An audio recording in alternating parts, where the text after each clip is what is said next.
अस्सलामु अलैकुम।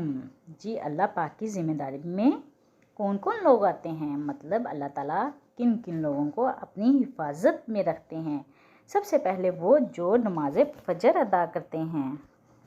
जो 3 सूरतें सूरह इखलास, सूरह फल्क, सूरह नास, फजर और असर में 3 बार पढ़ लेगा, अल्लाह ताला इसके काम आसान फरमा देंगे और उसको अपनी हिफाजत में ले लेंगे।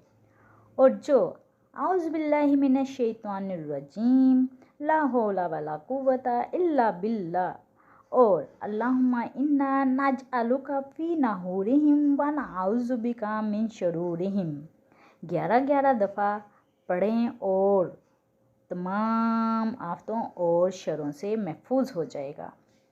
जो 41 दफ़ा सूरह फातिहा पढ़ ले, अल्लाह ताला उसको खुद ब खुद अपनी हिफाजत में ले लेंगे।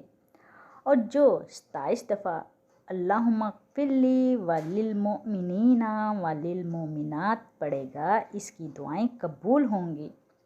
और जो 25 दफ़ा अस्तग़फिरुल्लाहल्लज़ी ला इलाहा इल्ला हुवर रहमानुर रहीम अल हय्युल क़य्यूम अल्लज़ी ला यमूतु व अतूबु अलैहि पढ़ेगा तो किसी किस्म की कोई नाखुशगवार बात नहीं देखेगा अपने इर्द गिर्द, अपने घर में, अपने मोहल्ले में, अपने शहर में।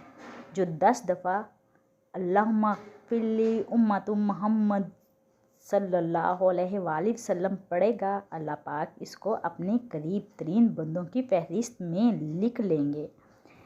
हदीस पाक में है, जो बिस्मिल्लाहि अला नफ्सी व अहली व माली पढ़ेगा, इसे किसी किस्म का कोई नुकसान नहीं होगा। हमें अपने आप को हज़रत मोहम्मद सल्लल्लाहु अलैहि वसल्लम का उम्मती समझना चाहिए। जब हम उम्मती समझेंगे तो हमारे सारे आलम के ज़िम्मेदार हो जाएंगे। तो अगर आपको ये छोटी सी मेरी वीडियो पसंद आई हो, छोटा सा टॉपिक पसंद आया हो, तो अच्छा सा कमेंट कीजिएगा और दुआ में याद रखिएगा। अगर पढ़ने में कोई गलती हो गई हो, उसके लिए मैं पहले ही माज़रत ख्वाह हूँ। तो अल्लाह हाफिज़।